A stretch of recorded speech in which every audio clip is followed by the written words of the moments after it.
I'm going to drop a couple bombs on the FD channel right now. Who you rolling with? I am rolling with FD. I'm rolling with FD. Let's do it. Let's go. I'm rolling with FD, baby. We are rolling with FD. I'm rolling with FD. Oh, you know we rolling with FD, baby. We got alphas and bros in the house. That's right. Peace out, my brother. Woo! I'm rolling with the F, the D. Learn something new every day when you're rolling with FD. Yeah, we are rolling with FD, baby. I roll with one person, and that's FD. I'm rolling with FD, baby. You gotta love it, man. This is a family thing. That's good. That's good, man. Hey, Renee, who you rolling with? Rolling with FD. Rolling with FD. You don't have to ask. I'm rolling with FD. My man. But see, Bless, who you rolling with? I'm rolling with FD. I'm rolling with FD. That's how you just rolling, right? That's the whole thing, right? You roll with it. You gotta let me know who you rolling with. We're rolling with FD. You heard it first. I'm rolling with FD. I am rolling with FD. I'm not just a pretty face, Ziggy. JD, we should both do it. No, I'm not doing that. What questions do you have for me? Right, Manny and Jeremy, who you rolling with? We're rolling with FD. We don't want to get our asses kicked. You gotta let the people know who you're rolling with, man. Well, obviously I'm rolling with FD.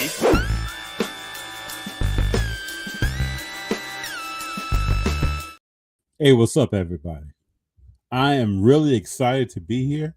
Got a new microphone today. Father's Day gift. Want to appreciate telling the family. I appreciate new equipment. But today, I'm very excited to have a very, very great guest here. We have Sergio Rodriguez from the Sergio Rodriguez Show. How you doing, sir? FD, my man, what's going on? What's going on? It's good to have you here. Hey, man, I appreciate you, man. I appreciate you. Thank you for reaching out, and it's always good to talk sports, especially after a long day.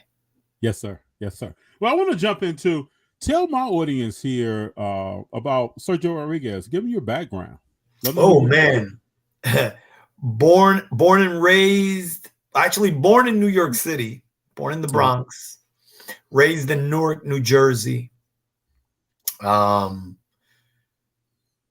Three-sport athlete growing up, did a little bit of everything, played baseball in college because it was my third favorite sport, but it was the one that helped pay for school, right? So sometimes you don't choose the sport chooses you, right? That is true.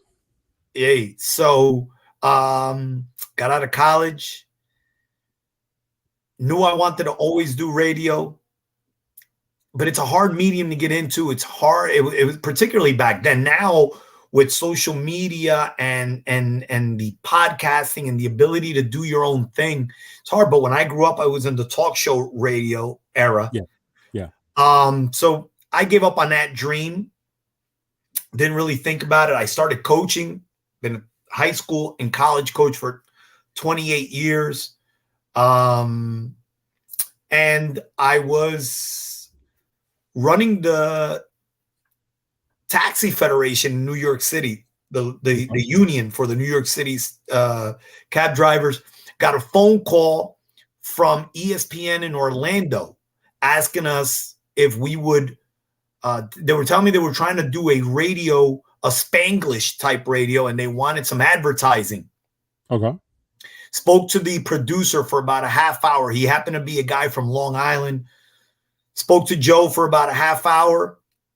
He said, man, you really know your sports and you really know how to speak. I said, well, this is what I always wanted to do. So every time I get a chance to, I do it.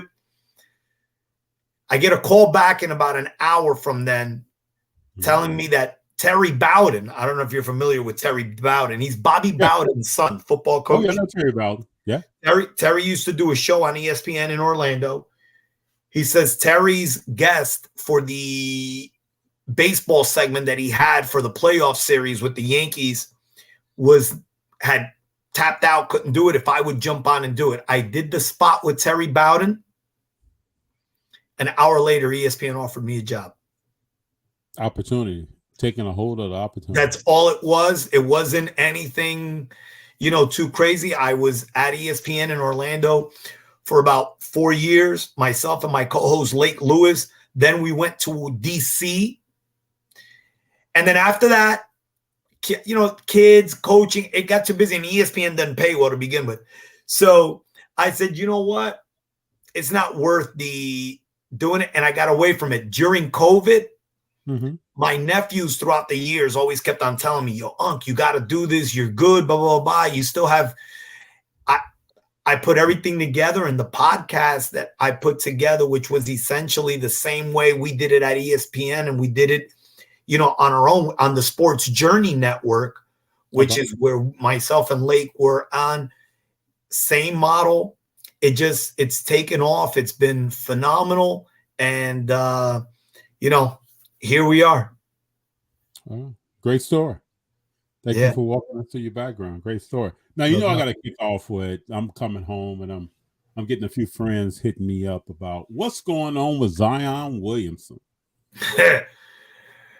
You know, Zion is the Jacob deGrom of the NBA, right? A guy who, when he plays, is phenomenal. But the best ability is always going to be availability. And he is just never available. And I don't know if you can count on Zion to get himself ready enough to play 70 games ever. So I don't know what to tell you about a guy like Zion other than right now he's trending to be wasted talent. Well, and every day there's another part of the onion that unveils itself. So this morning reports were that Zion, from inside sources, would definitely be traded on draft night. And I'm wondering throughout the day, why does it definitely have to be on trade night? Like, why couldn't someone be traded or drafted and maybe a deal take place afterwards? And then, because the team that's making the trade might want to make the pick. But now then more information becomes available. So correct. So as I'm coming home just a few minutes ago, there's a report by several sources, and one is Sideline Sources, which is a sports page on Instagram, and there have been others who have told of a story of allegedly Mariah Mills, who Zion was involved with, tweeted today that she has some tapes of her and Zion together, and she's threatening to release those tapes unless the Pelicans trade Zion.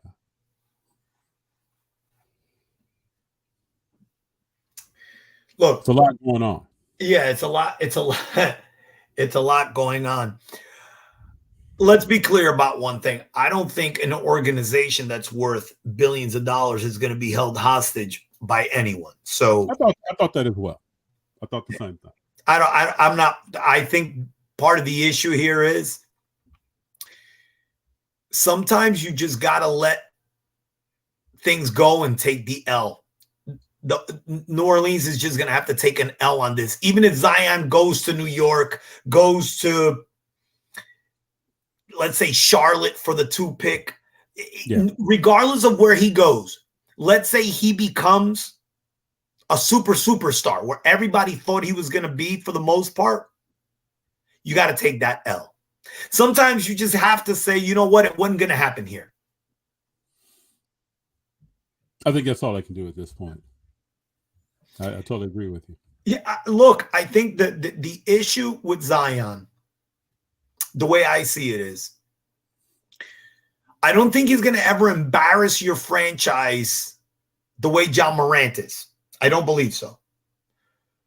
But I do believe that he's going to always leave you questioning if basketball is his number one priority. Oh, yeah. You know, and that concerns me.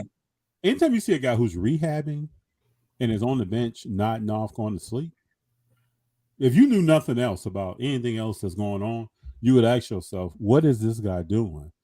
Well, he can't rehab and stay awake during the game. So here's my thing with a guy like Zion, right? So let's go back to the playoffs. There were reports that he was healthy enough to play. Yes. Cleared. Okay. Yep. He warmed up before some games. Yes. Correct. Now, I am in no way comparing myself to a guy like Zion. The guys that he's in the elite of the elitist. Okay. I mean, there's been 5,000 guys in the history of the NBA, and he's one of those guys. Yes. Okay. I took a pitch in the face and got a concussion. And I came up to hit because you could not keep me out of that game. We were playing for what amounted, for what meant the world to me, right? That's the way it is. Yeah. And I could never see myself being healthy enough to compete. I didn't say dominate. Healthy enough to compete where I could help my team in a one and done situation where I couldn't do it. So that's always going to be an issue for me when I, evaluate Zion. Yes. Yeah. It's quite interesting. You mentioned Ja Morant. You think Ja is more of an embarrassment to Memphis than what's going on with Zion and with the Pelicans? Oh, yeah, 1,000%. Because you got to remember that when you're going to get into situations that affect an organization's bottom line or the league's bottom line, which is dollars and cents, here's the deal. When you're dealing with Zion, you're going to deal with a situation where he is going to maybe eat his way out of the league, maybe not work his way enough to make an impact. When you're dealing with Ja Morant, you don't know if he's going to put himself out of the league because he's going to end up doing something stupid like going to jail. You don't know where he's going right now. I think mentally, I would tell you that a guy like Zion is much better prepared, much more of an adult than a guy like Ja Morant. Interesting take.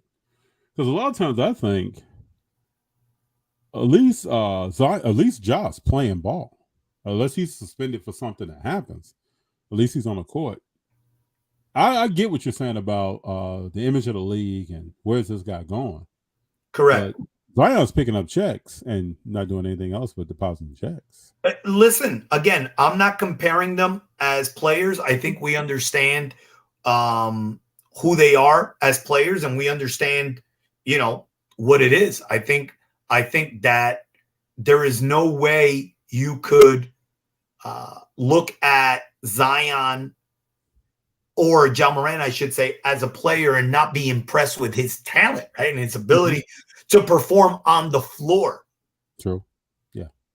But as a human, as a player who is the face of a franchise, he's embarrassing at every turn. Brendan says here, PR nightmare for Ja, but not unfixable. We'll see. I just think that when we look back, they both may not ever win a championship, but I don't think Zion Williamson's going to be in the league too much longer. I think listen, I think Zion's got about 2 years. Yeah.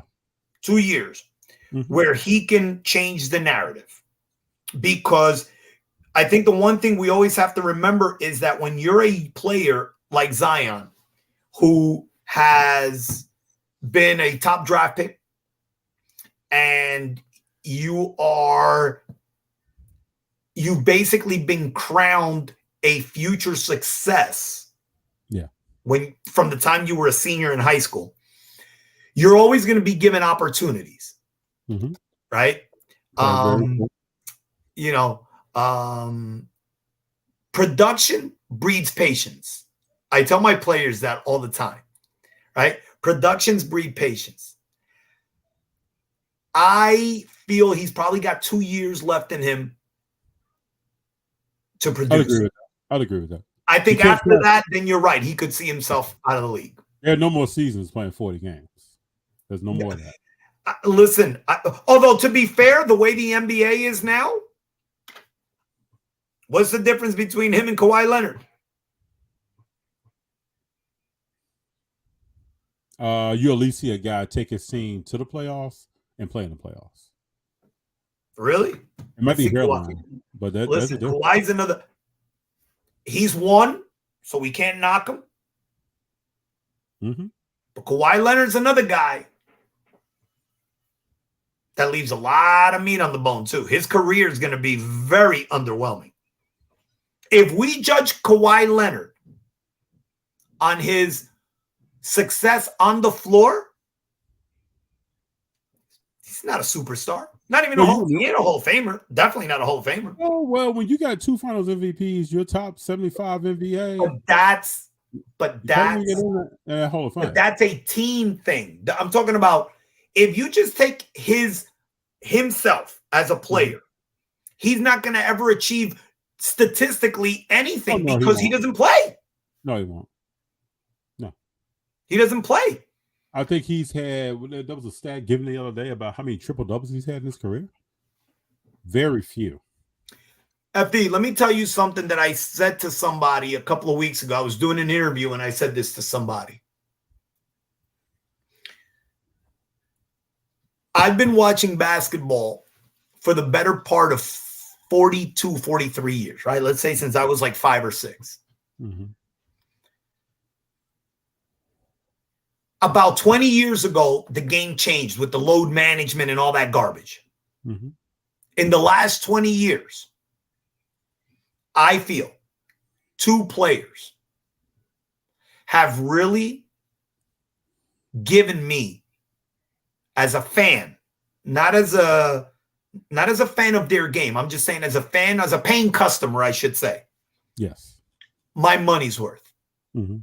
Kobe Bryant and Russell Westbrook. Oh, okay. Regardless of what you can say about Russell Westbrook, the guy brings it every night, plays hard, dies for ball. In an era where nobody plays back-to-back games. Everybody takes when you buy tickets to a game, you don't know what you're watching. You don't know who's going to play. Yeah, you don't know who's going to show up. Yeah. So,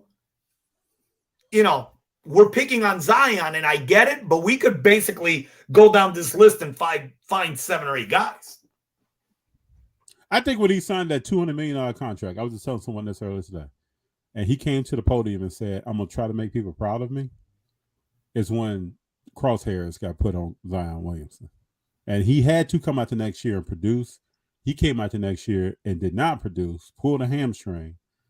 And now it's a lot of stuff going on with his name involved that has nothing to do with basketball.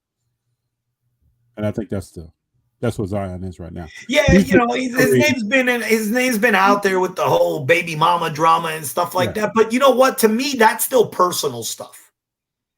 See, that doesn't, as long as he's not hitting a woman and, listen.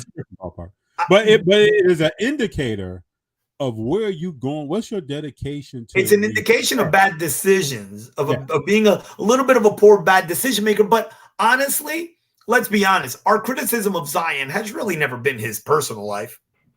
No. It's been his play. Yeah, exactly. Or lack thereof, right? Because he doesn't play. So I can live with who he is off the floor.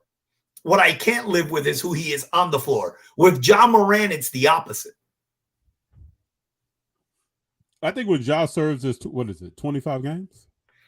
You know what? If he doesn't appeal, if he appeals, he could probably get that down more, but he might just take that L and keep it moving. I think when he gets done with those 25 games, I think we're going to see a different Ja Morant. My gut tells me that. I got a question for you that I've been asking people. And I want to get your opinion, Sergio. Luka Doncic, will he ever win a championship? My opinion is no, and I'll tell you why. Started as a pro at 14. He's 24, 23 now. He's got a lot of miles on him? Yeah, a lot of miles on him. He's consistently hurt. I've seen workout videos where he looks like he's dropped some weight. So he looks like he's in better shape. But he controls the basketball. When we talk about ball dominant, Luka Doncic is the definition of that. And I think that kind of player as a point guard doesn't make other players better, but he scores the basketball. It's a detriment to someone or a team trying to win a championship than something that you really want on your team. So I just don't see him winning. Okay, well, let me give you the flip side to that. Mm-hmm. I'll add to your thing. I think part of the issue first with Luka winning is that he's a terrible defender. So therefore, the team around him, and he's ball dominant, like you said. So therefore, the team around him has to be constructed in a specific way that sometimes with salary cap restrictions, you can't maneuver. That's right. So, like, for example, he's got another great player in Kyrie Irving, but he's another guy who never plays, right? And never plays defense when he does. Never plays defense. So neither of them could guard a lamppost. Mm-hmm. So again, they'll win games, but the team can't be constructed the right way. Okay. I will tell you, though, if he's able to stay healthy 4, 5, 6 more years, late into his 20s, the league's going to be drastically different. No Durant, no LeBron. Probably no Curry. No Curry. Mm-hmm. Jokic, his body's going to tell you, although he's younger, his body, that style is not going to work when he's not a great athlete, but when he's a little less athletic, it'll work less. I mean, we remember, I don't know how you are, FD, but I was telling my son the other day, I was telling my son Sebastian the other day that watching Jokic is like watching Arvydas Sabonis. I can see that. Except that when we got Sabonis in the States, he was already past his prime. That's right. But you could see the skill set. Yes. That's what Jokic is going to eventually be. So he might end up winning a championship just because he's going to be so far better player than everybody else that's left. You know, basketball's a funny game. You're 20% of the game. One player's 20% of the game. That's true. And then Joker got to the finals this year and didn't play against a center. So he didn't get tested that way. Wasn't big on big. He was playing against a power forward. You know what's funny? You say he didn't play against the center, but let's be honest.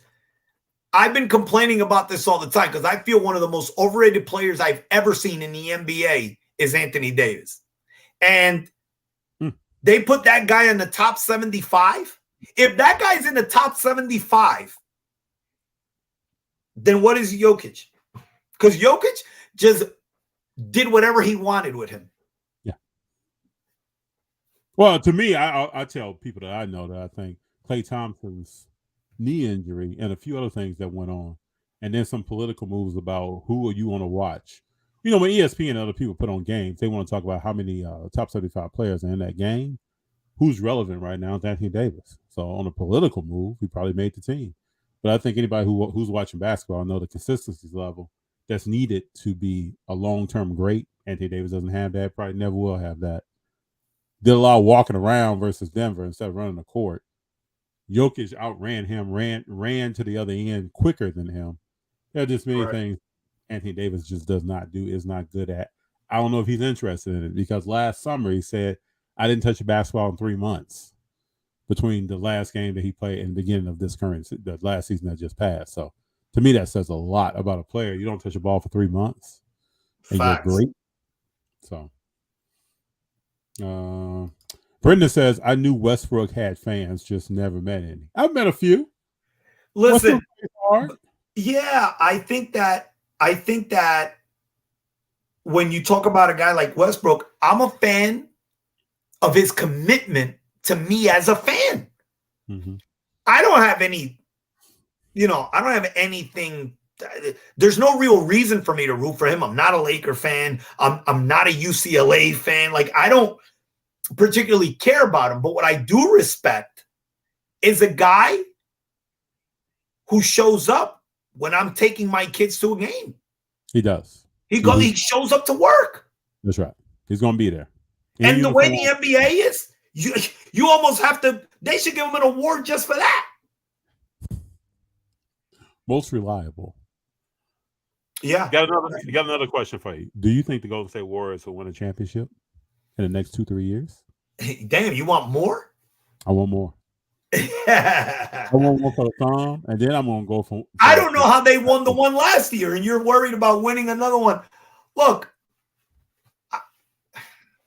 gun to my head, no, they're not going to win another one. Why? Because I believe that Klay Thompson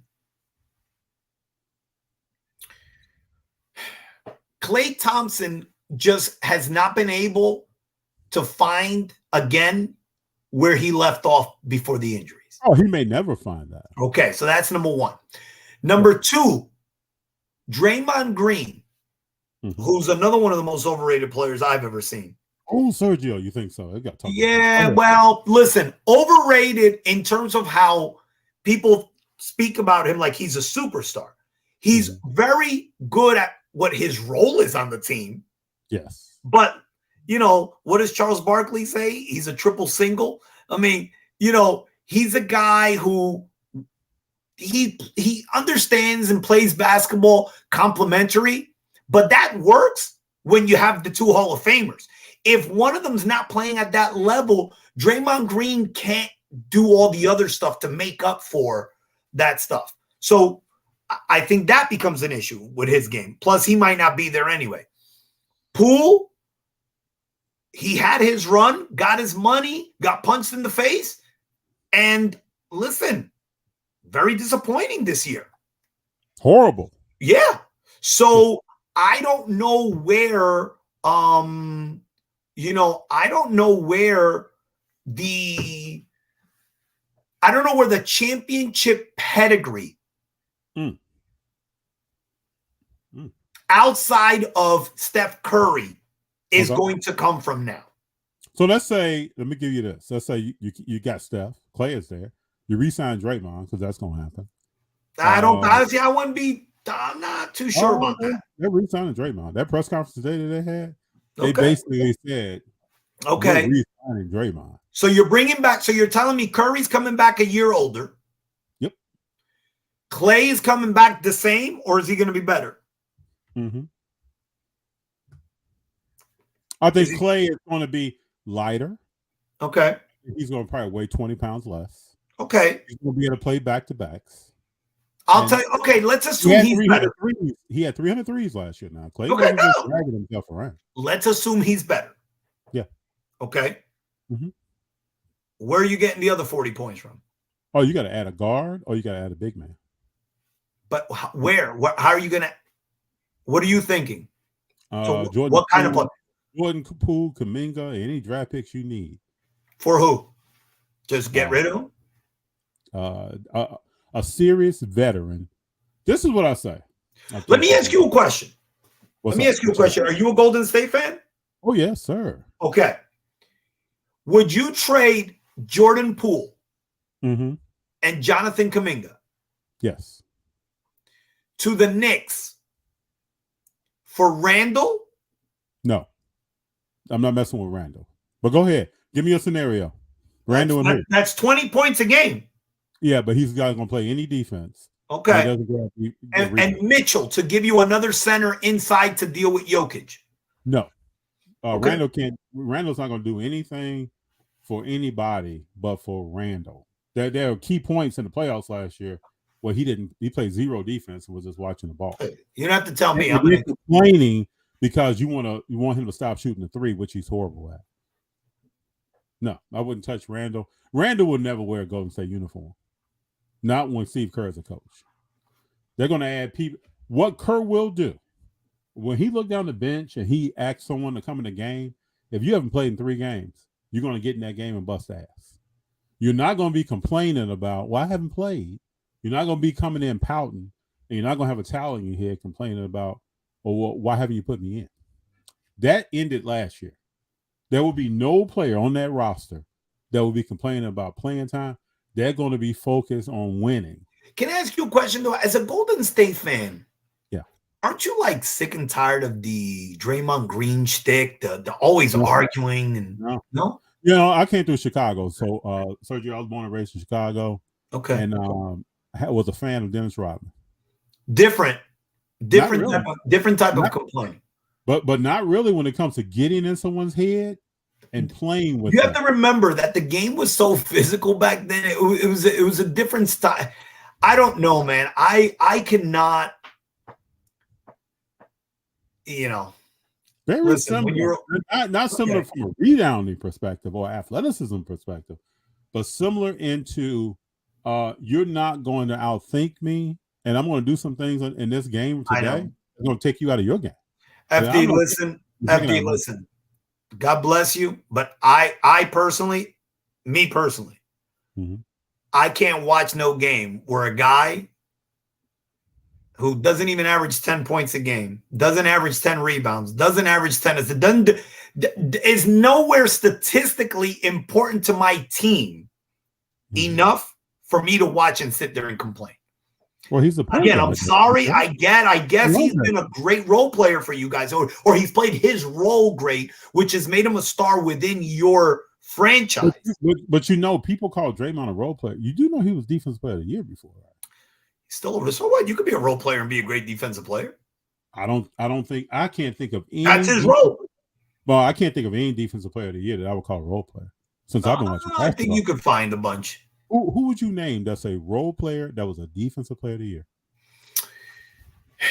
Man, we'd have to go down the list of players, but I'm saying I could find you a lot of guys that weren't impactful. Like, did you think Mutombo was an impactful player?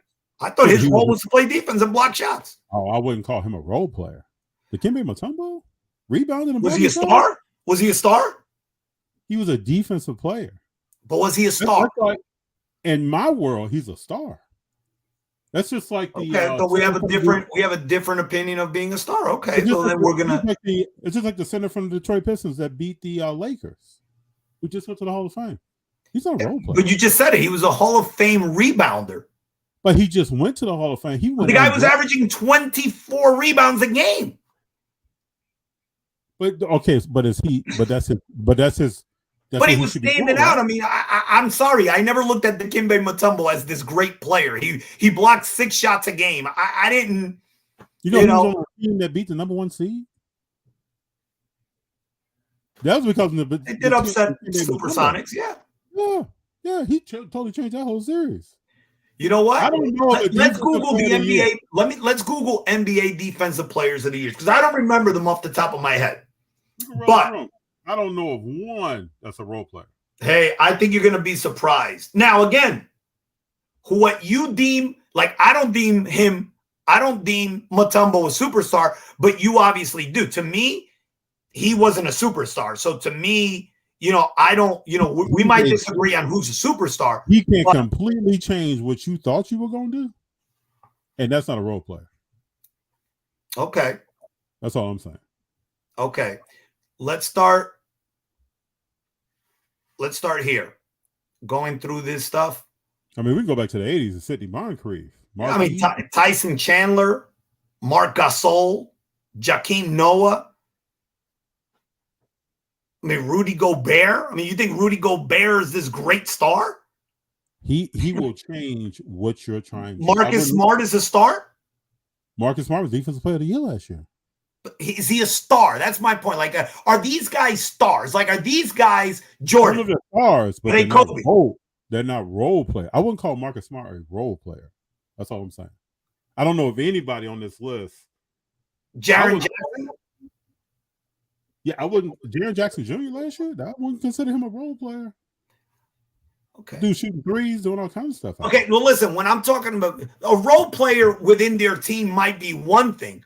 I'm just talking about, I'm finding guys that to me aren't really, look, again, we could disagree here all we want. We could take this for out. I don't think Draymond Green's a great basketball player. I think he played his role great. So let me ask you. I don't think he's a great basketball player. I can name you, me and my nephew actually do this all the time. Every time we think of it, we come up with players who I can name you 20 players that will never sniff the Hall of Fame. Never sniffed the Hall of Fame that were better than Draymond Green at his position. So does Golden State Warriors, do they win one championship? No, they won't win again. No, will they have not the way they're constructed? Will they have won any in the past without Draymond?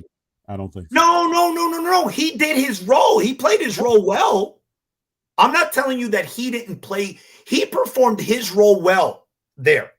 His ability to defend multiple positions, his ability on a team where one guy was getting 60% of the shots and another guy was getting 25% of the shots, his ability to be unselfish and not care about how many shots he took or whether he scored or not, that played into what he did. But my point is, his style of play only works with those guys.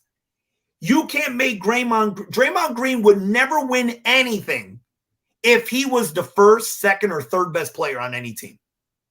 He only works if he's got other guys because he is a willing participant and not a selfish player. I believe Draymond Green doesn't score because he doesn't need to score. So you're telling me if you put Draymond Green tomorrow on a team and you tell him he's got to be the first or the second option, he'd be a double-double guy. For sure. I would tell you that team maybe wins 25 games if he's a double-double guy. I understand that the disrespect for Draymond is real because I have people all the time hit me up saying very similar stuff. Draymond, but I'm not disrespecting his game where he's at. I'm just telling you that his game only works where he's at. It almost reminds me of to jump over to another sport when Jerry Rice was doing this thing with Joe Montana. No, that's different. That's really people were saying he was in the system and he has one of the best players of all time. That's false. I don't remember that. To me, Jerry Rice. I don't remember anybody killing Jerry Rice like that. I remember people killing Jerry Rice. I mean, you could tell me maybe John Taylor, but I don't know about Jerry Rice. I remember people killing Jerry Rice. Okay. I never heard anybody call Jerry Rice other than one of the top 10 football players. But yeah, Roger Craig as a running back, had Raffman as a fullback. He had one of the greatest tight ends of all time. He also had one of the greatest quarterbacks of all time, if not probably number 2 now. People were all over Jerry Rice about, he wouldn't have those yards. He wouldn't have 22,285 yards if he was someplace else. Nobody. Greatness attracts greatness. So if I'm Draymond, why am I taking shots when I got the greatest shooter of all time and the best backcourt of all time? What am I shooting for? But I just gave him credit for that. I think that he does what he needs to do. We just differ in the fact that I don't think he could be. You believe he could be a best player on any team. To me, I think if he's your best player, you're losing a lot of basketball games. I think if he's your 4th best player, you're going to win a lot of basketball games because I think he is, again, able to do a lot. He does a lot well. He's a Swiss Army knife. A lot well, but nothing that stands out. And I think that he'll help you win a lot of games. I respect it. He's going to help us get the one for the thumb too, man. The funny thing is I've rooted for Golden State a lot personally because I love you like greatness, Sergio. I love Curry. No, because I love Curry and I like Klay Thompson. I love their game, But to me, when I watch him play, I'm sorry, I can't take the Draymond Green thing. I rooting for Golden State was hard for me because I had to root for Draymond Green. I got you. There you go. Let me ask you this question. So MMA is very popular. When I grew up, it was boxing. Correct. How old are you, if you don't mind me asking? I'm 48. Oh, we're the same age. Okay. Yeah. What happened to boxing? Why is boxing? My brother was a boxer. I've met a lot of boxers. I've been to a lot of fights. What happened to boxing? And why is MMA so popular today? FD, this might be the greatest question that I've been asked in the last 5 years. And I think only people of our generation could understand the question. I agree. Okay. Yeah. Let me tell you what I believe is the issue with boxing. First off, when we were kids, boxing was free. Mm-hmm. Remember, it used to be on Channel 7, ABC, right? Okay. Yeah. That allowed everyone to become a fan. Mm-hmm. 1. Number 2, when it went to strictly pay-per-view and HBO stuff, it lost an entire generation of guys. Not to mention that boxing started to change where guys now were not fighting you weren't getting the best fights. When we were growing up, it was Duran versus Leonard. Legends. Yeah. 3 months later, Leonard versus Hagler. Iran Barkley. Wilfred Benitez. It's a whole bunch Pino Cuevas, right? Yeah. We got right? Everybody, Yeah. but they fought each other. Ray Mancini. Mm-hmm. No dancing around. No dancing around. That's going to Yeah. bring me to my next point. Now, guys don't even fight. By the time they fight, one's already past the prime. You got to wait 3 years. Okay. That brings me to my next and final point. Who's been the best boxer of the last 20 years? Floyd Mayweather. Okay. Impossible to watch. Hits no one. It's 2 hours. You're watching 12 rounds of this. When I watched him and Pacquiao for that fight, I said I would never watch another Mayweather fight again.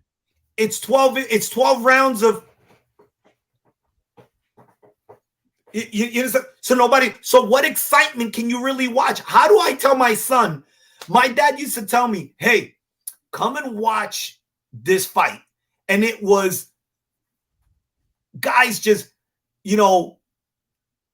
throwing haymakers at each other. That first round, you just got to watch one round of Hearns Hagler. One round. You pick it. Yes. And compare it to what we watch now. You can't even watch it. So everyone's gone to the MMA because at least there's action in there. And not only that, there's cards every week, every 2 weeks. And the best fighters are facing each other. No one's protecting a brand. Everybody's fighting. So yeah, I mean, it's and the problem is boxing lost that generation after us. Yes, so they can't regain the momentum. And boxing was so much fun when we were kids, man. Yeah, I don't think I could ever pay to watch a fight now. I don't know who would be fighting when I'm like, you know what? I got to watch that. I think the last guy, De La Hoya was probably the last guy that I would tell you I would have paid to watch because he'd get down.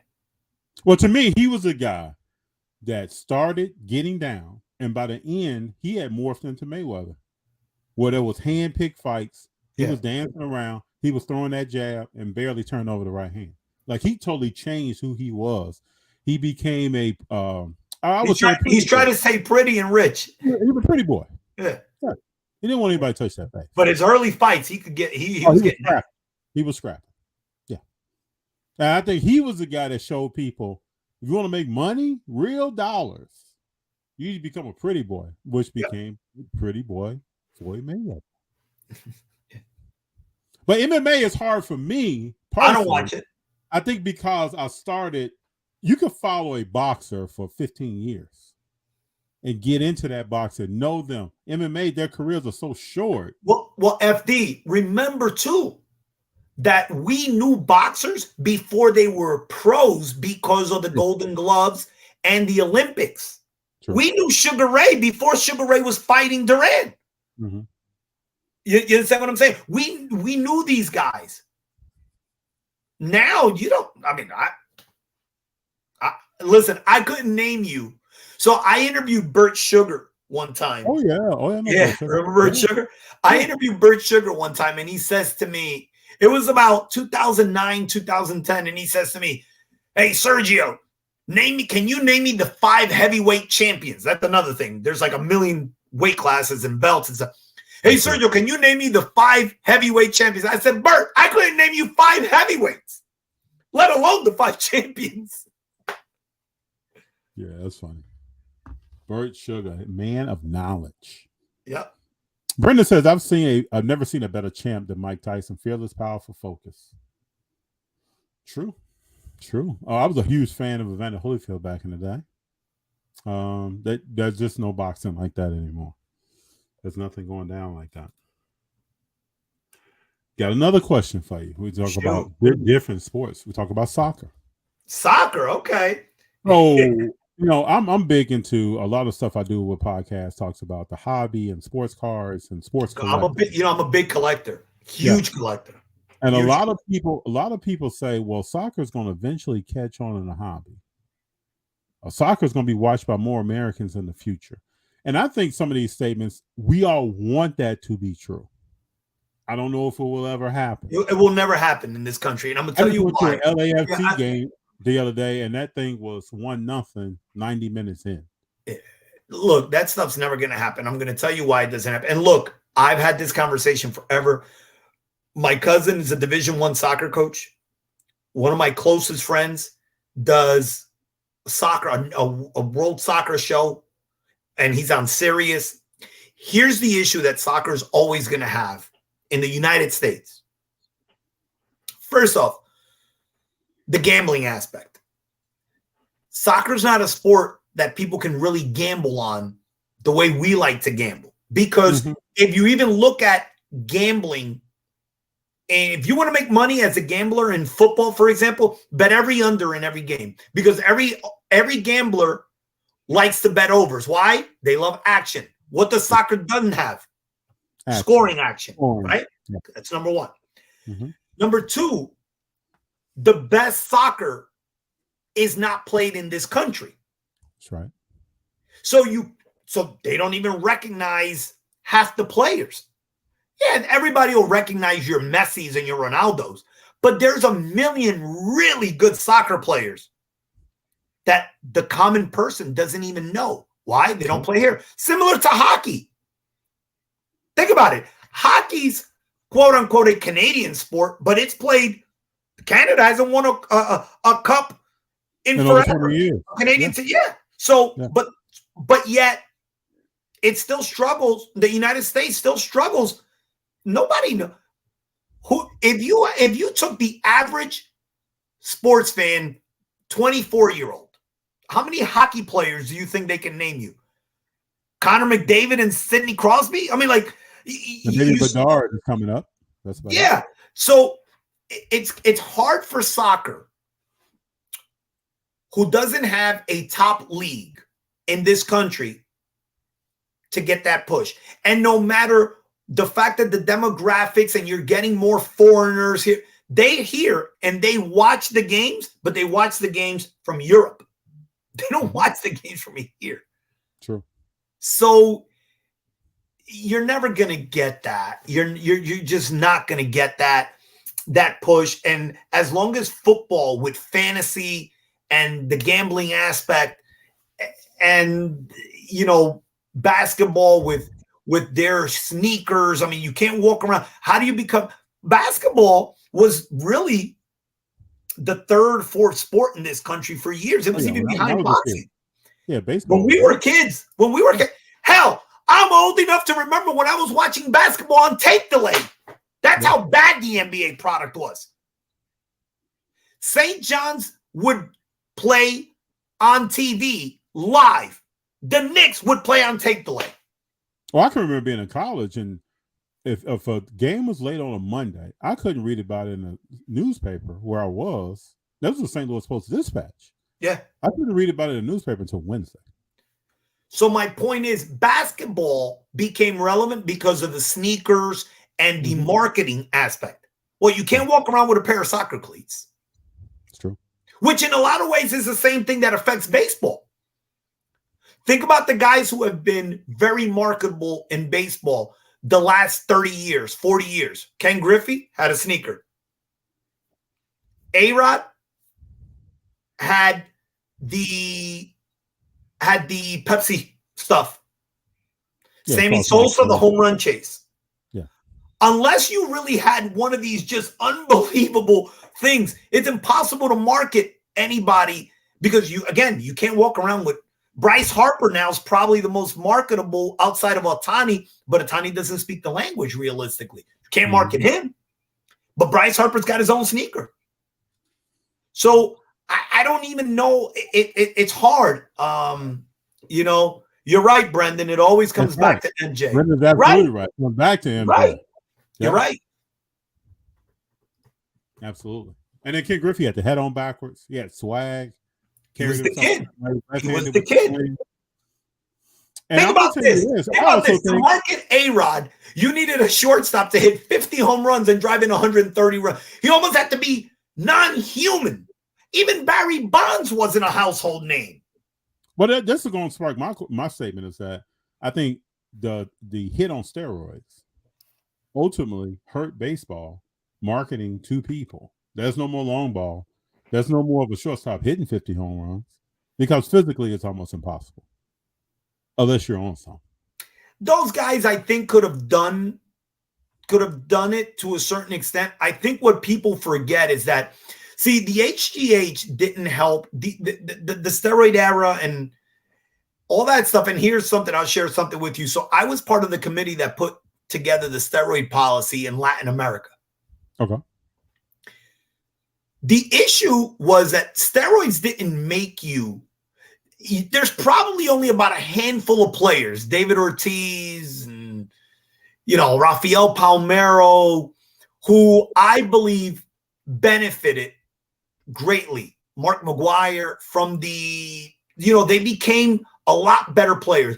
Bonds became immortal. He was already a Hall of Famer, but he became immortal because of the steroids. Mm-hmm.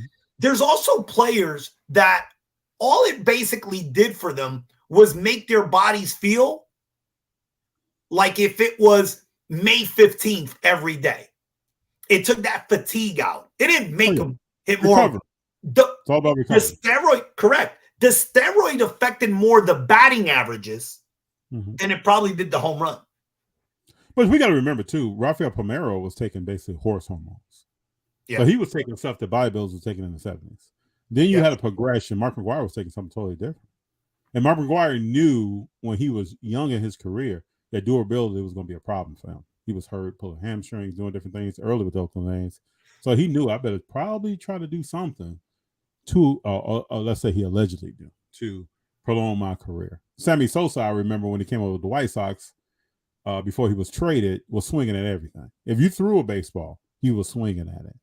So, I mean, we know that these great players, legends, did more than just take something. They also worked on that craft, but the recovery time was just. And like now, we're the point out.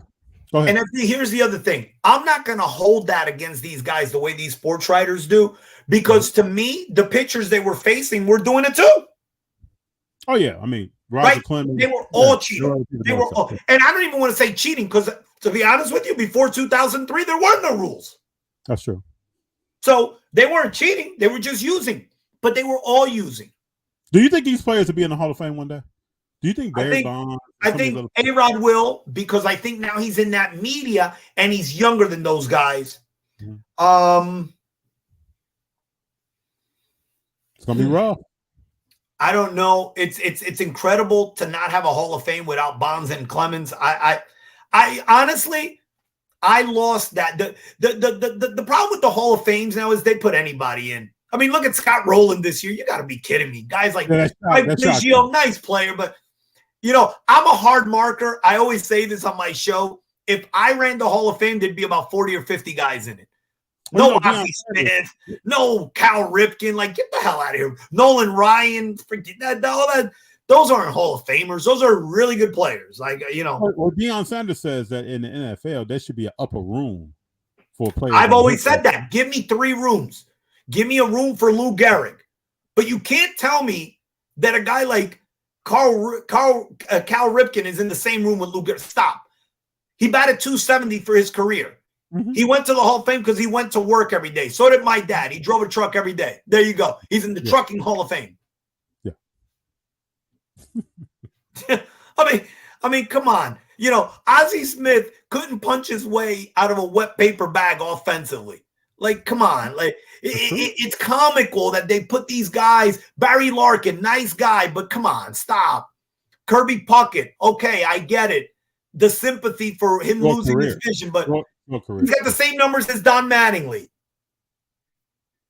Oh, that brings up a good question. Should Don Mattingly be in the Hall of Fame? No. None of those guys should be in the Hall of Fame. But again, I'm a hard marker. We'll sit here all day, and I might not put. You could start naming. I might not put 40 guys in the Hall of Fame, because to me that should be the elite of the elitists. See, I have a criteria that I'm never going to sway from. What's that? If you were not the best player for a period of 7 to 10 years, the best player, unless you played in an era that had an immortal. So, for example, Derek Jeter was never even a top 5 player in the game. Never. But he played in an era with Clemens, Bonds, A-Rod. Those guys are immortals. You are not going to be a top 20. No one could do what. So I can't penalize Jeter for not being as good as those guys who are immortals. You understand what I'm saying? Yeah, I got but you. Were you an elite top flight player 7 to 10 years? Minimum 7 to 10 years. And if you begin to do the numbers, they have guys in there that were never. Nolan Ryan never even won a Cy Young. How's that? 7 no-hitters. So what? So that means he was great on 7 occasions. That makes him a Hall of Famer? Something that's never been done. But again, I think if you're making all these starts, you're going to run into, like you're telling me he was able to catch lightning in a bottle in those days, but we're talking about a Hall of Famer. We're talking about this. When you're a Hall of Famer, to me, and you're a pitcher specifically, were you the kind of guy that in Las Vegas, and I'll put it in gambling terms for you, Nolan Ryan was never, ever a guy in baseball who was minus 260 to win a game. Well, he played on horrible teams, though, right? No. Wait a minute. Let me stop you there. Let me stop you there. First of all, they were not horrible. They were not horrible. Number one, they were not horrible. I think that's a myth. Number two, the reason why they were average teams that he was on is because you didn't know if he was going to strike out 14 or walk 10, because that was his thing too. Okay? Mm-hmm. And let me remind you that in his same era, Steve Carlton won 27 games on a team that won 59. That is so true. It could be done. But the problem was Nolan Ryan was pitching and he was walking 10, 11 batters a game. Yeah, he did have high walks. I mean, like, come on, you're going to tell me you were a Hall of Famer? He was never considered the best pitcher in the game, ever. Not 1 year. In fact, I think he's only won 20 once.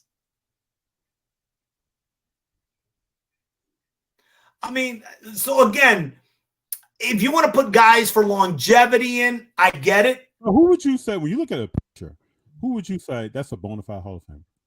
Roger Clemens. Who's your number 2? Barry Bonds.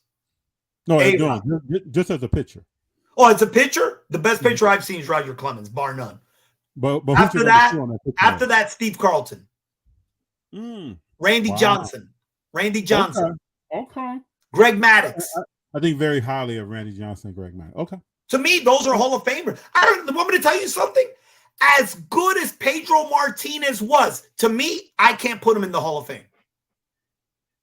Because he just was not good enough for an extended period of time. He's got 200 wins. Again, I always use this as an example. Pedro Martinez and Mike Mussina came into the league at the same time. Yes, they did. They left at the same time. Mike Mussina's got about 70 more wins than Pedro. Never as dominant on his best day. But Pedro Martinez was a little healthier Jacob deGrom. But would you put Mussina in the Hall of Fame? Would you put Mike Mussina in the Hall of Fame? He's in? No, I wouldn't have put him in. No, I would not have put him in. Okay. I would not have put him in. But he's in. I didn't think he was a Hall of Famer. But like I said, I'm a hard marker. I get it. You are. I respect it though. Brendan says, I remember when Eric Davis was relevant. I remember when Eric Davis, to me, one of the 10 most gifted players I've ever seen. Oh, he was along with Dave Parker. Yeah, something. Who should be in the Hall of Fame, by the way. And Dave Parker might be voted in after Dave Parker passes away. You know what's funny? Let me ask you a question. Can I ask you a question on your show? I want you to come with it. Yeah. You can ask me anything. I was on the phone. I was on a podcast about a month ago with three black guys. Okay. Super show. And we were talking about baseball and stuff like that. They're from Detroit. Mm-hmm. Good show. And I asked them this question, and I'm going to ask you. When you watch baseball now, at any point, do you say to yourself, damn, there's no black guys on the field playing baseball? Do you say that to yourself? Or it doesn't even... No, I've asked that question. Yeah. You asked that question of yourself? Yeah, I've asked that question of myself. Why does it jump out at you? Because you don't see them. And when I was a kid, you talking about, I started watching baseball in 82, 83. Mm-hmm. There were African American players all over the field. That was Do you say to yourself, how come there's no white players in basketball? Oh, I've asked that question too. Yes. Interesting. Yeah. I'm very observant. Like, yeah, I've asked that question about basketball. Because Even I from feel Tom like Gugliola in '92, I've asked that question.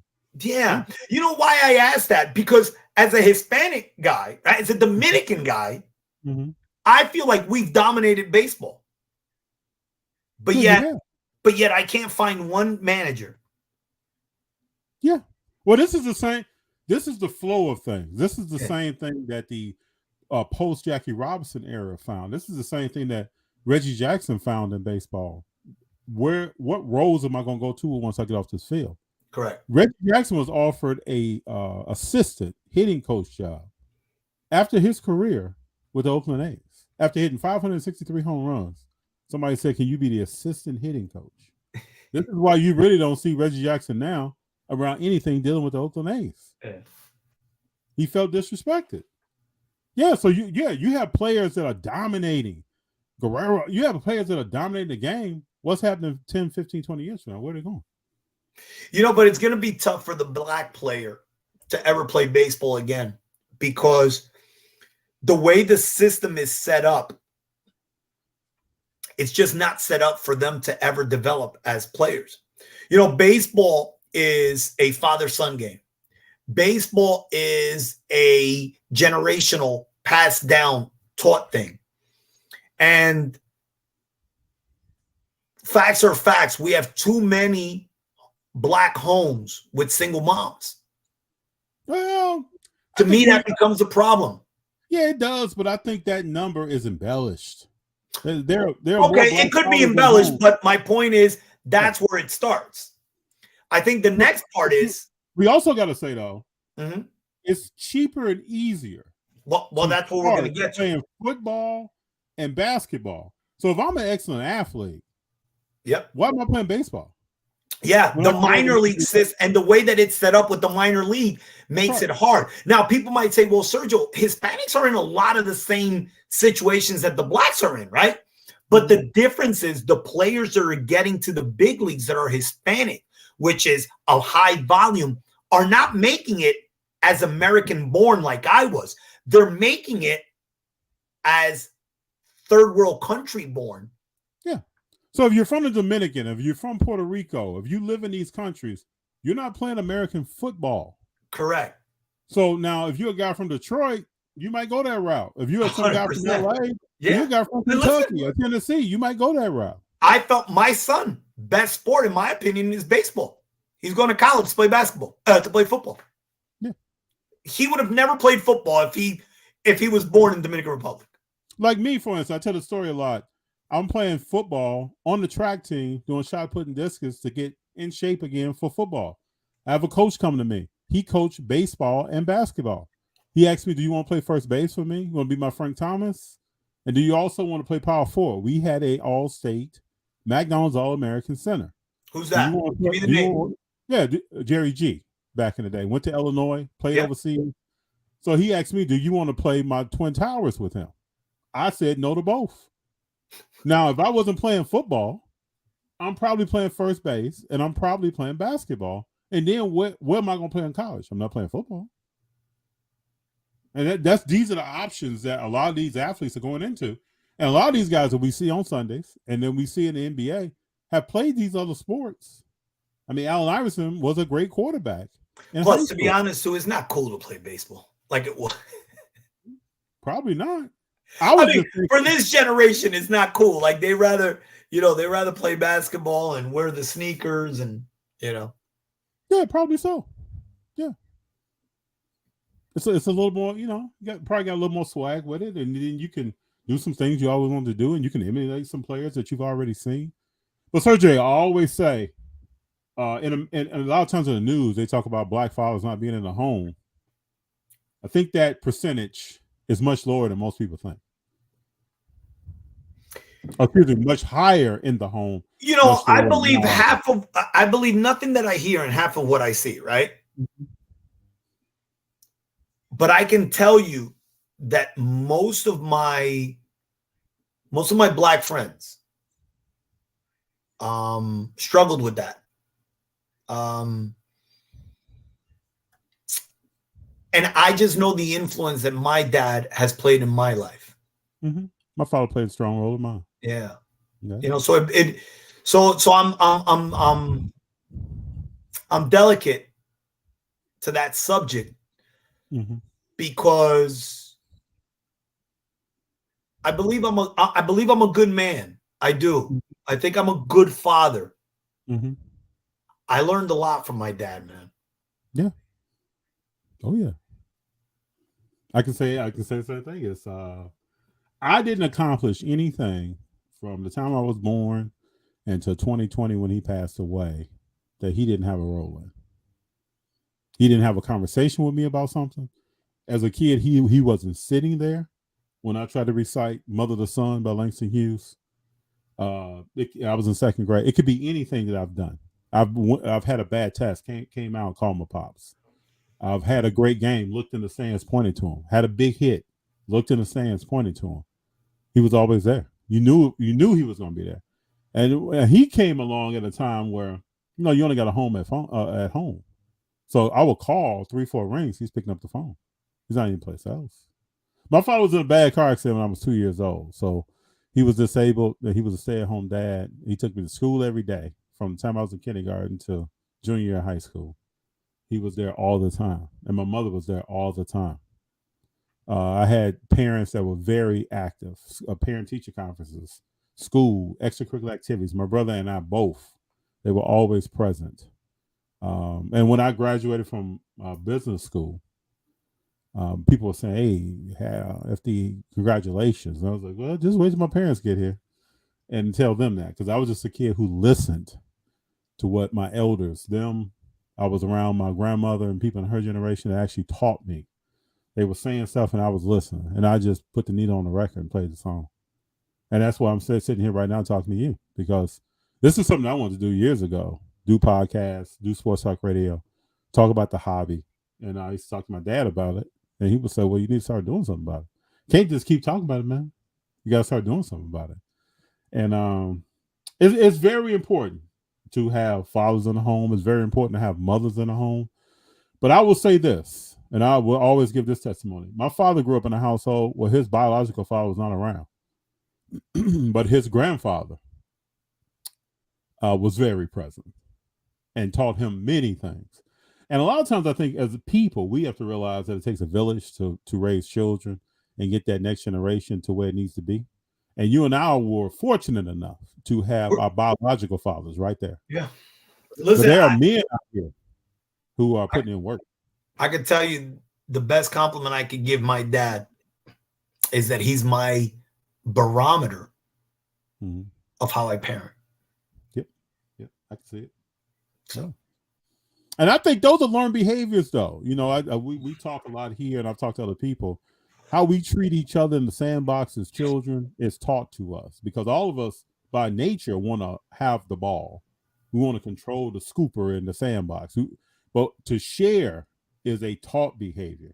And I think the same thing personally about parenting people or mentoring people. It's something that you have to be taught and seen someone actually doing that for you a lot of times for you to be able to do that to someone else. And it's not just parenting, it's mentoring at work, mentoring in your community. If you're involved in a church, being involved in that. If you're involved in a Boys and Girls Club, YMCA, whatever it may be, that you have learned that from somewhere. It wasn't just osmosis.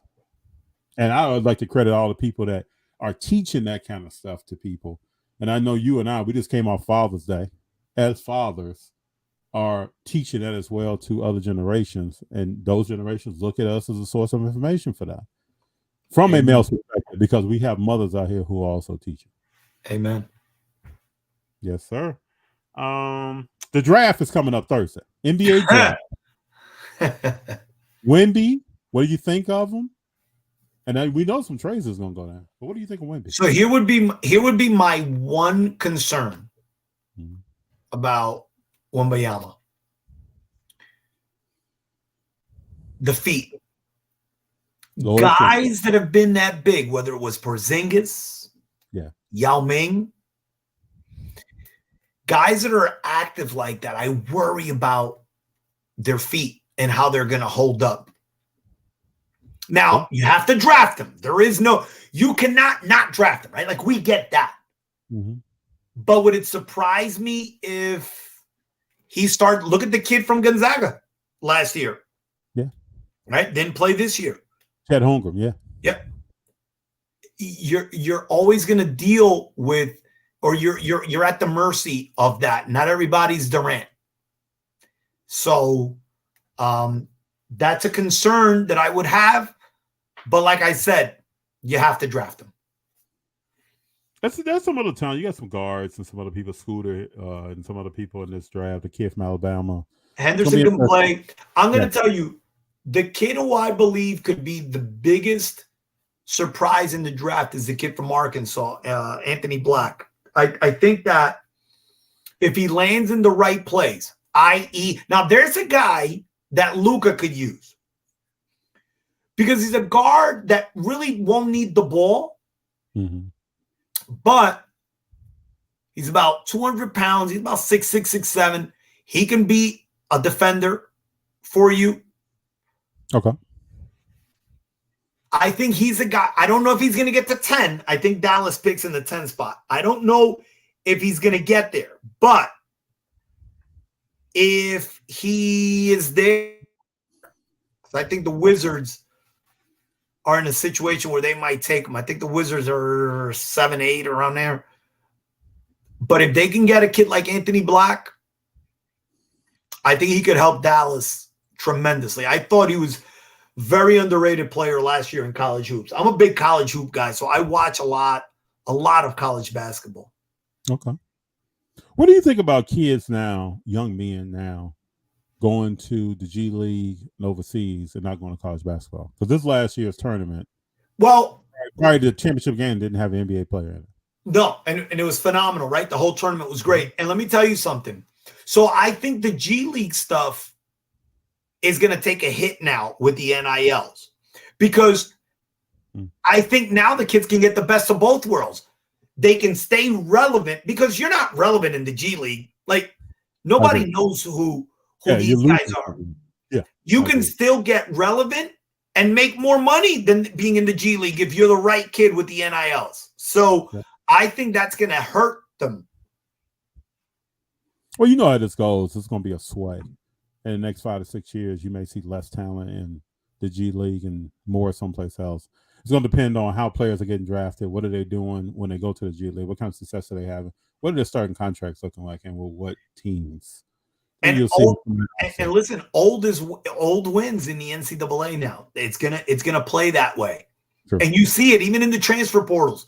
Even look at a guy like Patino, takes over at St. John's, basically tells everybody, go. Transfer, you're not needed here. Mm-hmm. He keeps the one piece, Soriano, guy who could have probably been a second-round pick. He says to him, hey, we're going to give you more money if you stay than you will make as a second-round pick. He stays. He goes out. He gets a transfer from Oregon State, a transfer from UMass, before the second leading scorer in the country from Penn in Dingle, Dana Dingle's son. I'm sure you remember him from UMass, played with Marcus Camby. Mm-hmm. All of a sudden now, that team's got a lot of maturity, a lot of 22-year-old bodies on it. That plays in college basketball today. What do you think of Bronny James at USC?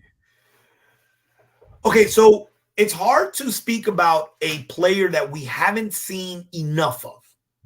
I'll agree with that. Because I don't break down film of a high school kid. Right? You're not going to sit there and watch that. Mm-hmm. When I listen to guys who do that for a living, and guys who are in the AAU circuit, mm-hmm. they tell me if his name was Sergio Rodriguez, he'd be somewhere between 85 and 115. Mm-hmm. Average 16 points a game a senior in high school. Listen, I've had people tell me he's the fourth best player on his own high school team. That's right. I don't know that I to be think the case. I'm just saying. Me personally, at best, I think. I mean, you're closer to the situation being in the West Coast. Yeah. I'm just telling you, I was told that by one person who's in the AAU world. I was told the third best player on this high school team by a Division I basketball coach who's been to a number of Elite Eights. So I'm talking about legitimate people. This isn't like some random guy on the street that told me this. Told me he's not even the third best player in his high school team. Yeah, that's what I think. And I'm just sitting here watching high school sports, looking at his athletic abilities, and looking at his jump shot. I think he's at best a spot up shooter. And this is no knock against Brian. No, and there's no knock. I mean, it's fine. On this podcast, we don't knock young people. We're just talking about sports. And now that he's at USC, what is he going to be doing? We're talking about college basketball. I think he's a spot up shooter at best. He's small. He has some room to grow. And he's in a good league. And he's in a good league if he wants to make the NBA. Why? Because the Pac-12 is Arizona, UCLA, and nobody else. I think that's why he went there. Yeah. Because if he comes to the Big East or he goes to the ACC, they're going to bully him. It's harder to stand out there. And I think it's because LeBron is not that far away to. Yeah. We were talking about fathering and mentoring earlier, to do that with his son. So he's not that far away. But the person I think that's really the player in the family is Bryce James, his youngest son. Yeah.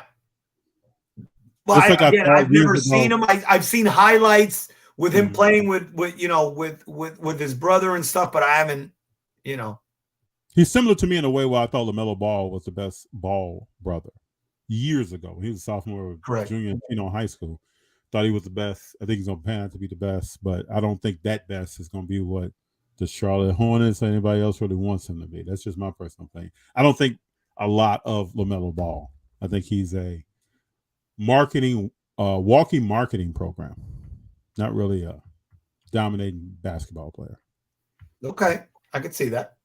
That's my opinion. If you had a chance to pick between, this is a great question here. Hold on to your hats, people. If you had a chance to pick between Steph Curry and Kyrie Irving as the point guard of your team, what is GM Rodriguez saying? Remember before I told you that you asked me one of the best questions I've ever been asked?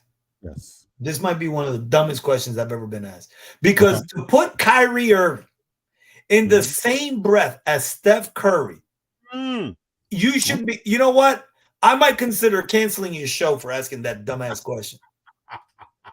Well, I had to ask you for the people now. You know how many times on my show I interrupt whatever I'm talking about and I say, this might be a great time to remind everyone that Kevin Durant left Steph Curry to go play with Kyrie Irving. Because they had a conversation at an All-Star game. What a joke. Kyrie Irving, great talent, but like I said this the other day in one of my shows, I said, Kyrie Irving's a great talent, but you better hope that they don't kill a Dominican cab driver in New York City, or he'll use that as an excuse to not play for 3 weeks. Oh, wow. Sergio, come with the heat. Everything. It's always an excuse not to play. I don't even think he's played 600 NBA games in his career. Sergio, but we talked about Zion. I have a belief. To me, every athlete, especially those who are good, great, and maybe some legends, but definitely good and great. There's a bell curve. You start out, you're trying to make a name for yourself.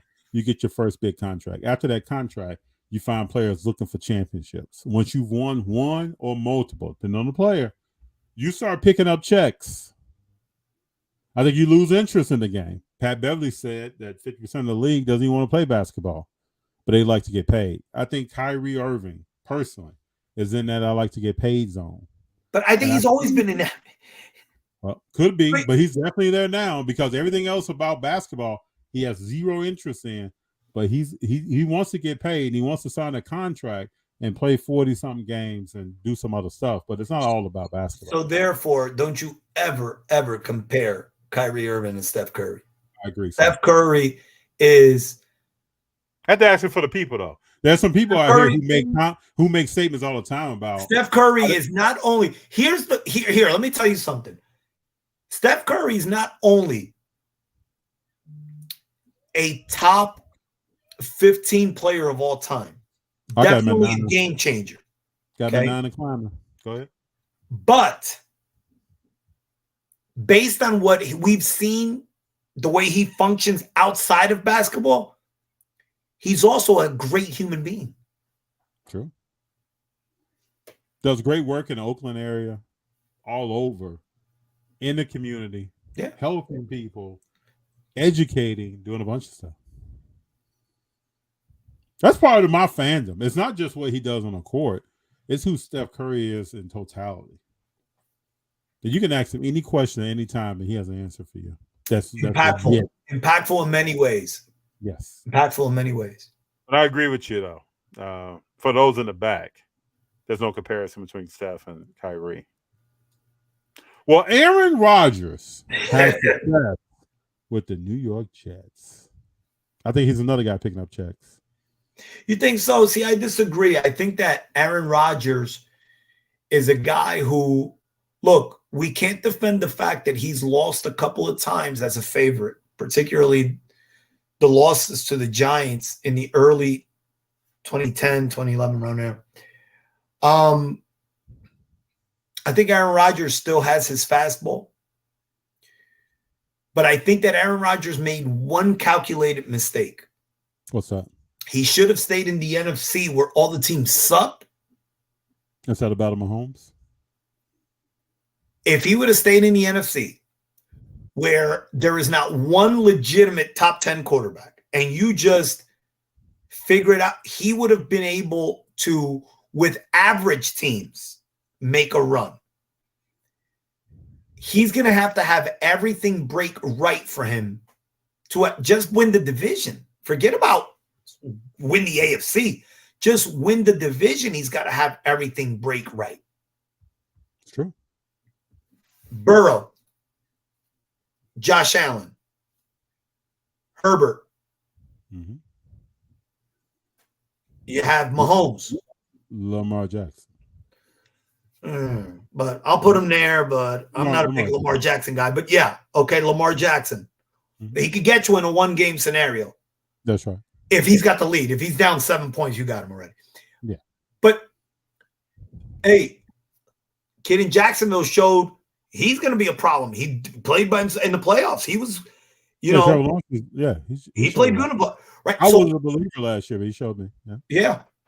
So we're talking about a hard road to get there. So, but I think he's going to be good for the Jets. I think he will be too. I think he's going to be good for football to have him in that market. Definitely going to put butts in seats and make people tune in. 100%. Listen, as a guy who's in this market, living in New Jersey, I'm telling you, if you go to any Dick's here, any, sporting goods section, it's all Aaron Rodgers. All Aaron Rodgers. I can see that. We got Mike Roten Jr. here that says, calling Kyrie out. Love that. Well done. True facts. And he also says Steph is the ultimate role model on a whole different level. Hey, listen, Mike, I agree with you. And here's the thing. Mm-hmm. I don't get into the calling guys role. I'm always careful about how I throw flowers at guys off the floor because we don't know. He could be doing whatever he wants when we don't know about it, right?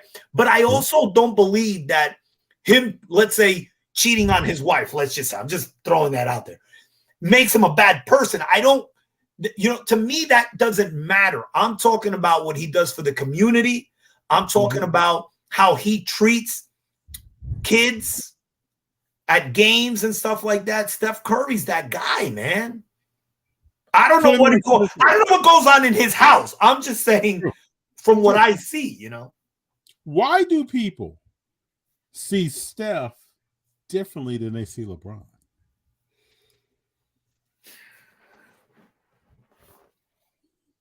Where did Steph start? I can only speak for me.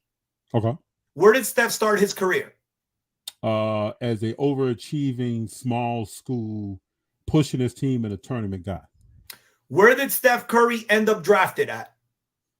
7th. to a bad organization, to a bad franchise. To a bad franchise he's still with today, and he has 4 rings. A franchise that was bad when he got there. Yeah. A franchise that he could have left at any time after the first contract.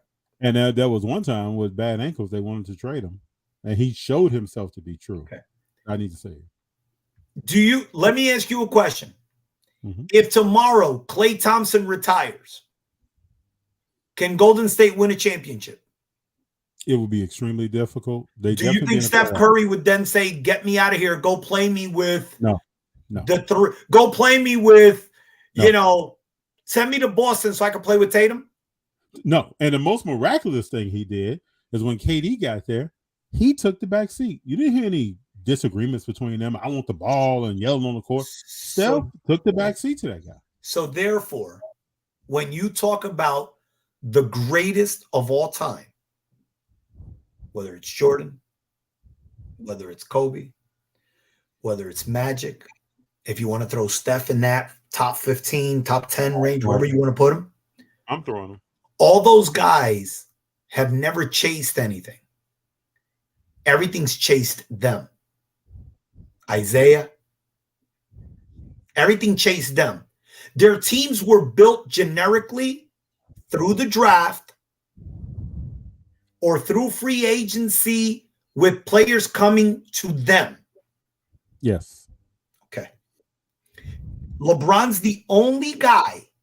Now Kevin Durant has fallen into that. But LeBron started it. And the question here is about LeBron. So we're going to leave KD out of this. That's right. LeBron is the only guy that you would consider an immortal, right? Would we consider him a top 5 Mount Rushmore? Okay. Who took it upon himself to stack the deck in his favor. I always said this. If I walked into a gym and there were 8 guys there and LeBron and Kobe walked in, Kobe would take the 4 worst players to beat your ass. Yeah, he would. LeBron wants the 4 best players. So I believe that that's why people will always look at Steph Curry a little bit different.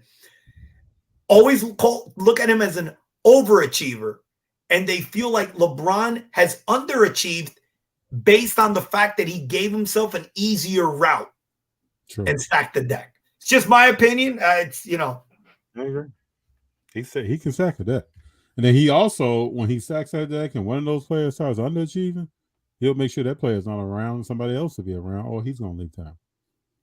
Listen, he's a Ray Allen jump shot away from really, really, really being... Speak on it. Aaron Rodgers. I call that 3 one of the greatest, if not the greatest 3. It saved the legacy. Changed the scope of history in the NBA. That's a big shot. And Ray Allen says Jordan is the GOAT and recently named LeBron as his 6th man on his all-time 5 list. Just think about that. And Ray Allen. A lot of guys put Kobe. A lot of guys put Kobe there. It's funny, a lot of the media doesn't, but the NBA players, the former players, because they know he played with Shaq. Sergio, if you had me, you, and one other person, and then a pretty decent player, and then Shaq, we'll win the championship, bro. Stop right there. He won 2 without Shaq. Okay. Who else has won without? Let me ask you a question. Outside of Kobe, he has 5. That takes him to another stratosphere. I know, but outside of Kobe, do you know how many guys have won without another top 75 player? I would say maybe 1 or 2, because Detroit had none. No, they had Isaiah. No. Right. The second Detroit team that beat the Lakers when Kobe was. Oh, okay. Tayshaun Prince and that crew. Yes. Yeah. Kobe's in a different era. Kobe won with Pau Gasol. But you got to think, Shaq is that Ray Allen 3. If you play with Shaq, you're gonna get multiple rings. If Shaq had a little bit more tie on a you know what's funny though? Everybody will tell you Penny Hardaway was really good. Penny don't have no ring with Shaq. Well, Penny was chronically hurt and then ran into Michael Jordan. You run into Michael Jordan. Yeah, a A lot of people in that line don't have rings, so they play. But he had Shaq. So you got to have something other than Shaq. Well, okay, let's say this. Shaq post Jordan retirement. You're going to win rings and multiple. That's the Shaq effect. I know, but they also tell me that Tim Duncan was a top power forward of all time. You went through him too? Yeah, Tim Duncan's the greatest power forward of all time. Okay. Who you think? Who you calling out? I like Tim Duncan. Don't say Chuck. You can't say Chuck. You definitely can't say pick and roll. I thought Barkley was better than Duncan, but definitely wasn't Carmelo. Listen, let me tell you something, because this brings me into another argument that I have all the time. What you got? I think Tim Duncan played with the most underrated player the last 25 years in basketball, and Tony Parker. I can see that. Tony Parker not only was an MVP, there's this myth that Tony Parker was great because he played with Tim Duncan. Like he was riding his coattails. Meanwhile, Tony Parker was leading the Spurs in scoring multiple years. He was the MVP of a title where he averaged 28 points a game.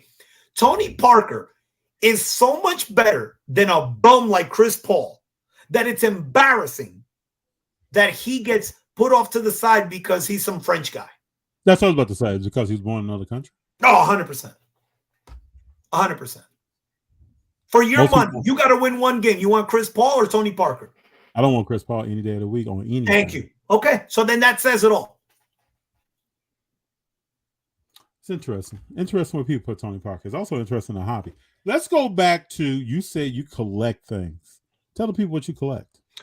I collect baseball, football, basketball cards. I have an extensive collection. Extensive. I have one of the rarest cards in the business out there. As I have the Frank Thomas no name card. Mm-hmm. I have, which I pulled, ironically. I have just a phenomenal collection of baseball, football, and basketball cards. That's great, Sergio. You're a card collector? Oh, yeah. I've collected cards since I was probably 8. I've collected autographs since I was 13. I've met a lot of athletes in my lifetime, got the autograph in person. I collect more than not collect. I'm collecting mostly everything all the time. Well, when we get off, I'll FaceTime you and I'll show you what you got, man. Yeah. Mike says, Detroit basketball.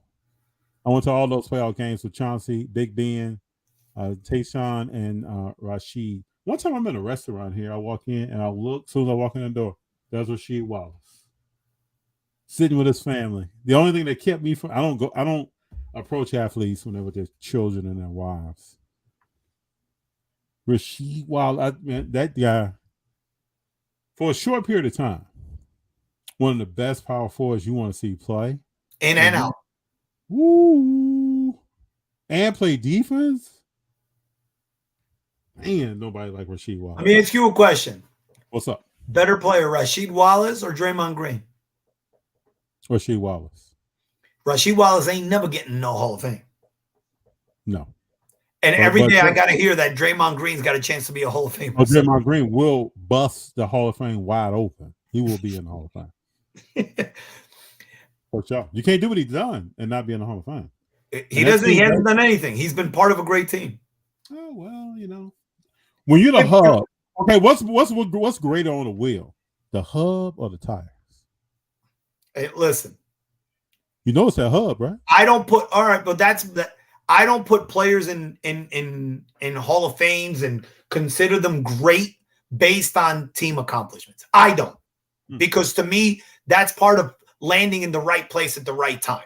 So in other words, to me, you could tell me all you want about a guy like Derek Jeter. If Derek Jeter was in Kansas City, he ain't winning no championships. So therefore, is he the same player in Kansas City? Then I'll give you credit. But Draymond Green's numbers would have never been Hall of Fame type numbers. What's getting him in is the fact that he was part of a championship team. Is Scottie Pippen the same player if he went where he got drafted? I don't think Scottie Pippen's a top 75 player. But no, I think Scottie Pippen would have been. You don't think Scottie Pippen's top 75 player? No, top 50. Top 75 he is. I didn't think he was a top 50 player. Me personally, I didn't. When the list came out, I didn't think Scottie Pippen. Huh? Sergio, you rough, man. Hey, we talking about lockdown. Do you think Scottie Pippen was better than Dominique Wilkins? Yes. Okay. I'd rather have Scottie Pippen on my team than Dominique. You know Dominique didn't have a jump shot. See, I'd rather have the alpha. But Dominique didn't play defense, so I have a jump shot. He still found a way to score 30 every night. I could hit YouTube right now. And Scottie Pippen didn't have no jump shot either. What jump shot did Scottie Pippen have? He was definitely off the glass with it. He had a jump shot. Oh, come on. Stop. But Scottie Pippen, let me ask you a question. What did Scottie Pippen do without Jordan when he had the chance? He's still in his prime. He went to Game 7 of the Eastern Conference Finals. And they had Tony Kukoc take the shot. Yeah. He was never that guy. Again, we could argue this. To me, Scottie Pippen, top 75, I'll put him there because he was a great defender, probably the best defender on the ball the NBA has seen. I don't know. I was never a big Pippen guy.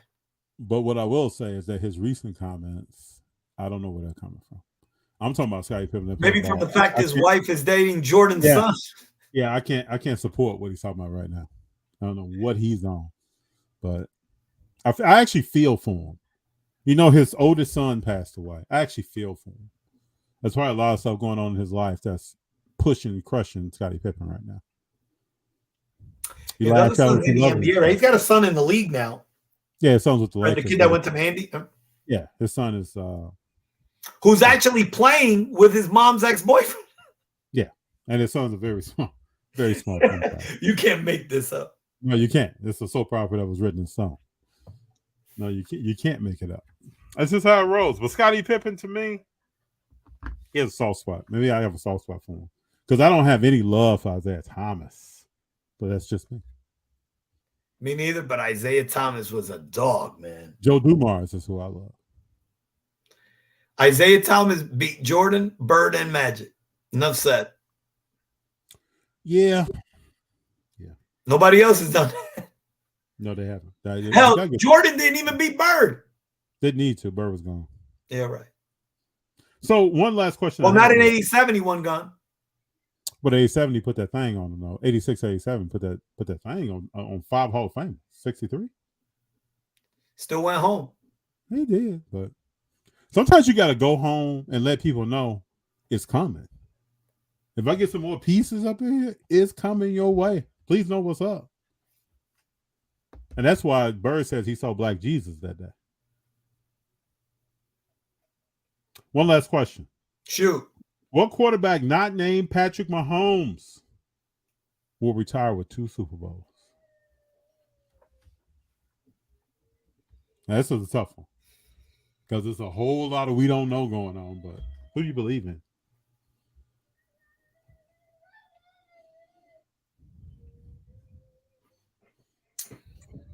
For me, I'll put how he's built, how he gets down after a mistake, how he recovers from stuff. I put everything on Joe Burrow. That's probably who I would put too. Yeah.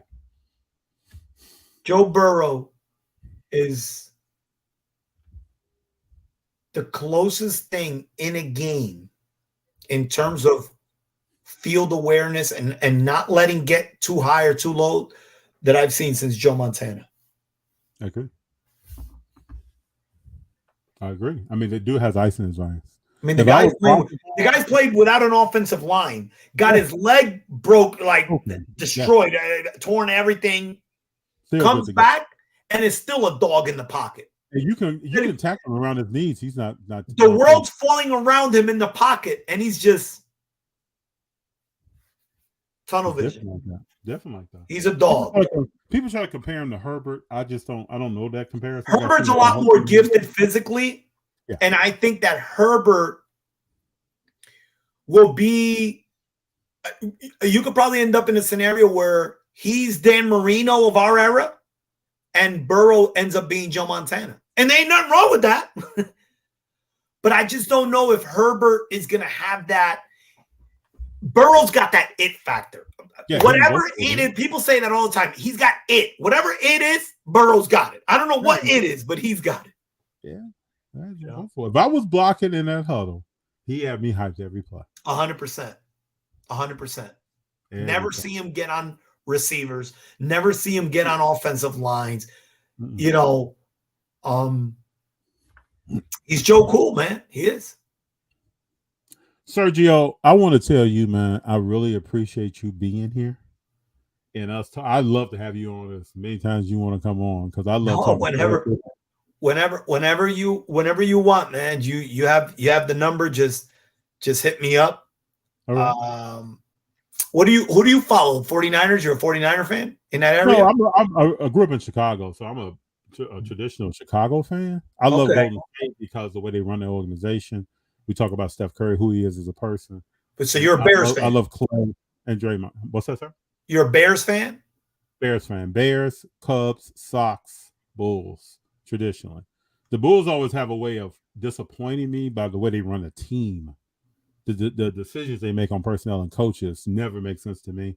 When they broke up, even with the stuff that was in the Last Dance, when they broke up that championship run team, it's been tough for me with the Bulls ever since. Well, when I do, I'm gonna have you on my show when we start our NFL stuff starting in August. When we do some Bears stuff, I'm gonna bring you up. I'd love to be in there. I will be knowledgeable on the Bears because there's still a lot of question marks to me. I think their quarterback is going to be a great player. They still got to give him more help. I think they tried to this year. I know it's going to take steps. They definitely got him DJ Moore, which is going to help. And, you know, he'll do his thing, but he's the kind of player which scares me because of who he is. If the pocket breaks down and he has no one to go to, he's going to run that rock. We saw last year he partially separated his shoulder. That worries me. But him as a player, athleticism and throwing a rock, I don't have any worries on that. Who's his coaches? Who's calling the plays? Who is his wide receiver? Claypool got that last year, did nothing. So what does he have? What help does he have? And let's be honest, that division is wide open. I know Detroit's going to make a jump in it. Obviously, they played well at times. Goff proved that he's better than a lot of people think he is. He did. But that division is very winnable. And the NFC is winnable. Like, there's garbage about the Eagles and the 49ers and the Cowboys. Listen, all those teams have flaws and are all beatable. The Vikings. We got Mike here. Mike here says, good stuff, guys. Thank you, Mike. Appreciate your time, Sergio and FD, of course. Detroit Lions going to tear them Bears up. You might be living in the heart of Detroit right now, Mike. Y'all better watch out. We roll. Hey, Mike, I agree with you. I agree with you. The Lions are going to make, if they can figure out a way, to solve some issues defensively, particularly in the secondary, they're going to be a team that can win 10 games and finally. And again, in that conference, you really only got to get into the playoffs. That's right. They showed last year who they were, which really shocked me. And I think their inspiration comes from their head coach. He came to the first press conference saying a lot of stuff, and he's been backing it up. He's backed it up. Mike says he's been a Lions fan for his whole life. It's so difficult. Yeah.